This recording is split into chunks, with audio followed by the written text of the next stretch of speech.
እሺ እንዴት ናችሁ? ሰላም ናችሁ? በያላችሁበት ሰላማችሁ ብዝዝት ይልበልኝ።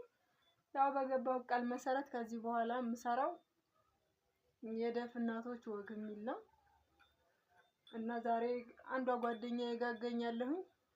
ልጅ የሚማርበት ትምህርት ቤት ነው። እሷም ልጅ የምትማረው በምን ላይፍ እንዳለፍን እንዴት እዚህ እንደደረስን እያወራን ተሞክሯችንን ህይወታችንን እናጋራችኋለን። በእናንተ አካባቢም ካለ እንደዚሁ ሸር አድርጉኝ እየመጣሁ እንትን እላለሁኝ ማለት ነው። ቡና እንጠጣ። የምሳ ሰዓት ቡና እየጠጣን ነው። ከመረረኛ አልጠጣ አሪፍ ለዛ ነው እንዴ ምን ነው ለዛ ይመረሽ ይገባል። ለምን ቆንጆ አንዳንድ ቀን ሳገኛለሁ ተወዷል። እኔ ደግሞ የበዓል ጊዜ ብቻ ነው ቡና የምጠጣ። የቡና ችግር የለብኝም እና ማርያም ለምጥሽ ካለ ታጠጣለህ ይላል ነው ችግር ነው። እኔ እጠጣለሁ አልጠጣም። ሻይ ብቻ ነው የምጠጣው። የበዓል ጊዜ ነው የማፈላው። አሁን ጣፈጠኝ በቃ እኔ ቡና እኮ ቆንጆ ነው።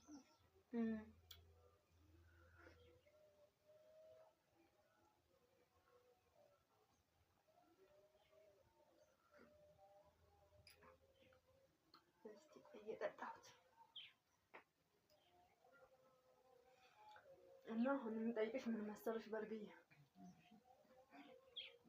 ከመጀመሪያ ጀምሮ ብሩክታይትን ወልደሻት አለመናገር ስትችል ምን ተሰማሽ? በገዛው በጣም ተመሳሳይ ትንሽ ድምፅሽን ከፍ አድርጊ ማርያምን እንዲሰማ በጊዜው ግን በጣም ተሰምቶኝ ነበር አለማውራቷ። በጣም ነው ህይወቴ ውስጥ ነበረች ያለችውና ከዛ ሰሰት ያው እግዚአብሔር ደግሞ ለበቆሉ መስማተን የባሱትን ሳይ ተቀማም እግዚአብሔር ይመስገን ከእግዚአብሔር ምንም የሚሳነው ነገር የለም እና እንደዛ ነው። በጠበሉም በሁሉም አተም ሞክሬያለሁ። ጸበሉን ሞክረሻል? ጸበሉን ተንከራተቻለሁ። ጉበት ጠበል የለም ገና አሁን ያው ተመስገን ለውጥ አላት። ከለዋ ራሱ በጣም እንትን ነበር ቁስል ነበር። ሰው ፊት አልጠጋም ነበር ይፈሯት ነበር። አሁን ደህና ነው እግዚአብሔር ይመስገን። በስንት ዓመቷ ነው ትምህርት ያስጀመርሻል? ወይኔ አላወኩም መስሎት እንደዚህ በ5 ዓመት ነው በስንት ዓመት ነው ለምን ተፈልጎ ትምህርት ነው ፍራን ተፈልጎ እኔማ ገጠር ነው ወስደን በዛን ሰዓት አከፍቴ ቆይ እንደዚህ ናቸው ሲባል እንጂ ትምህርት በ5 ዓመት ነው በስንት ዓመት ነው የጀመረችው? ትክክለኛ ቦታውን አላገኘንም ነበር። የዛን ጊዜ ትክክለኛ ቦታውን አላገኛችሁም? አዎ ትክክለኛ ከዛ ዝብራኑን ታልጥቼ እንትን ስል ማን ነበር ባለማስተማሪ ነው እሱ እንደውም አለ ሂጂ ብሎ ይነገረኝ ጠቆመኝ። ከዛ ጋር ሳይ ራሴን መቋቋም ቻልኩ። ተመስገን እነኛን ሳይ የባሱም አሉ ብለ አሁን የኛ ልጆች የሚማሩበት ትምህርት ቤት በጣም የሚንቀዠቀዡ አሉ ከኛ ልጆች የባሱ ማለት ነው። የኛ ልጆች እንደውም እግዚአብሔር ይመስገን ተረጋግተው ነው የሚማሩት እና የባሱም አሉ የማይማሩም አሉ። የማይማሩ አሉ እምላቸው ኦቲዝሞች አሁን ለምሳሌ ትምህርት አይደለም የሚያስተምሯቸው የሙያ ትምህርት ምናምን እና እንዲሁሉም ተፈልጎ የሚሄዱ ልጆች አሉ ቴንሽን ሰጥተው የማይማሩ ማለት ነው። እንደነዛን ስናይ የኛ እንጽናናለን ብዬ አስባለሁ። ተመስገን እኔ እግዚአብሔር ይመስገን ነው ያልኩት። አንቺ በጊዜ ነው ያስገባሻት። እኔ በ7 ዓመት አካባቢ ነው ከገጠር መጥቼ እኔም እንዳንቺ ትምህርት ቤት እየፈለኩኝ አጣሁኝ። እስከ ይዙናን ሄጄ ሚኒሊክ ይጃሉኝ ሚኒሊክ ሄጄ ደግሞ የለም ወንድራድ ይጃሉኝ ወንድራድ ሄጄ ደግሞ 15 ቀን ባባና እኔ አብረን እየተመላለስ ካራሎ ብላኩኝ። ካራሎ እየተማረልኝ አልነበረም አካቶ ትምህርት ሌላ ጭንቀት ነበረ። ቪክትሪን ሳገኝ ቀልብ ያረፈን እንዳንቺ አሁንም እሱን አልብራውን ተጨራሽም ሳምንት ለሳምንት 2 ቀን ነበር አስተማሪው እንገባለች ምን ቋንቋ ማስተማራቸው ለሳምንት 2 ቀን ሲሆን እኔ 6 ሰዓት ካራዛ ትምህርት ቤት ነበር የምጠብቃት። ቁጭ ብለሽ ነው ተጠብቂያለሽ? ቁጭ ብዬ ሰዓት እስከሚደርስ ከዛ እያተገባለሁ ስንት ፈተና ስትሆን ራሱ 6 ሰዓት እዛው ቁጭ ብዬ ነው የምጠብቃት። አሁን ራሱ አለችበት ቦታ ከባድ ነው፣ ፈተና ነው። በእርግጥ መስማትና መናገር የተሳናቸው ቤተሰብ እናት መሆን በተለይ በጣም ከባድ እንደሆነ አውቃለሁ። ምክንያቱም እየኖርኩት ነው እኔ ያለሁት። ግን ፈተናውን ተቋቁመን ለትምህርት ቤት ማብቃት በተለይ በለጋ እድሜዋ አሁን ለምሳሌ አንቺ ልጅ እና የኔ ልጅ እድሜያቸው አንድ አይነት ነው። ግን እሷ 6ኛ ክፍል ደርሳለች፣ እኔ 2ኛ ነው። በእርግጥ እኔም 4 ይደርስ ነበረ። ቆይ እንደገና ይግባ ብዬ መልሼው ነው። ምንድነው መሰለሽ ልዩነቱ ከተማ እያለንም ልክ እንዳንቺ ጎበዝ የሚያስተምረው ላይ ያለ ኢቭን እሷንም አስተምረሽ አንቺም ሳይል ላንጉጅ ቢያንስ በከፊል ትችያለሽ። እሷን ማገዝ የምትችይበት ነገር አለ ብዙ ጊዜ ማለት ነው። ስልክሽ ሜሴጅ ነው። ነገር ግን እዚሁ ከተማ እያሉ ደግሞ ትምህርት ቤት አለ አስተምሩ ብለሻቸውም የማያስተምሩ ወላጆች አሉ። ደካማ ወላጆች በጣም እኔ ብዙ ሰው ገጠመኝ ዘንድሮ ክረምት ላይ። ለምሳሌ እዛ ቡና ቤቷ ፊት ለፊት ላይ አንዲት እናት ነበረች። ክረምት ላይ መታ ራሷ ጠየቀች፣ እንደ አይነት አለ ብለው ምናምን ስትለኝ አዎ አለ የኔ ልጅ ይማራል ከፈለሽ ወስድሻለሁ ብዬ 2 ቀን እኔ ክረምት ትምህርት ስንወስድ ወሰድኳት እና የተማሪ ይመዘገብልሻል ተብላ አይ ላይመዘገብ ይችላል ገና ይችላል ብላ አስባ ዘንድሮ እንደውም ተማሪ የለም ይመዘግቡላት ነበር። ወስዳ ካረለው ረፈቀችው። ሌላም እንደዚሁ ወላጅ ዝጋ አካቶ የሚማር ወላጅ እባክህን መምህሪቱ ማለት ነው እኔን ትምህርት ቤት ተጠቆመች መምህር ለምናው እኔ ይዤ እሄዳለሁ ብላ እኔ ጋር ተደዋውላ ቦታውን ነግሬያት ይዤ እሄዳለሁ ብያ ሰውየው ሸሽ ወደኋላ። እንደነዚህ አይነት ወላጆች አምነው ካካቶ አውጥተው ወደዚህኛው ትምህርት ቤት እንዳስገቡ ነው እኛ አሁን ይሄንን ጥረት የምናደርገው ማለት ነው። የኛ ልጆች ምን ደረጃ ናቸው? የት ናቸው? እንዴት ናቸው? እነሱን እያዩ እነዚህኞቹ የተኙ ሰዎች እንዲማሩ ፈልጋለሁ። ለምን ወላጆች አዎ መስማት መናገር ይችላሉ። ነገ ጧት ግን ተበድለው የሚያልቁት እነዚህኞቹ ልጆች ናቸው። ወይ እንደው ከስንት አንዳንድ ነው አቅም ያለው ወላጅ እንኳን ያለው ልጅን የሆነ ንግድ ወይም የሆነ ነገር ከፍቻ ተዳድረዋለሁ የሚለው የኛ ቪዲዮ ትልቅ ሀብት የምታስቀምጭልን መማር ነው፣ በቃ ማስተማር ነው አይደል? ቀን ስራም ሰራን ልብስም አጠብን ተቸገርንም ምንም ማስተማር ነው ጣፋንታችን። ስለዚህ አንቺ ከማንም በላይ አሪያነት ነሽ ብዬ ስለማስብ ነው መጀመሪያ ቀን አንቺ ጋር የመጣሁት። የምሬን ነው። ግን መብርሃን ለምን ካልሽ ከክረምት ጀምሬ ዛኔ ትምህርት ስንማር የምትከታተልሽ ምልክት ቋንቋውን ሙሉ ሸምድደሽዋል፣ ታውቂዋለሽ። ከዛ ልጅሽ ደግሞ ጎበዝ ተማሪ ነበር። ስለዚህ ልጇን እኮ ማገዝ የቻለችው በጊዜው አስገብታ እዚህ ደረጃ የደረሰችላት እስቲ እነሱ ክላስ አሁን ከብሩክታይት በላይ ናቸው እንጂ በታች ልጅ ያለ በእድሜ ራሱ ሁሎችም ትልልቅ ናቸው። በጣም ትልልቅ ናቸው።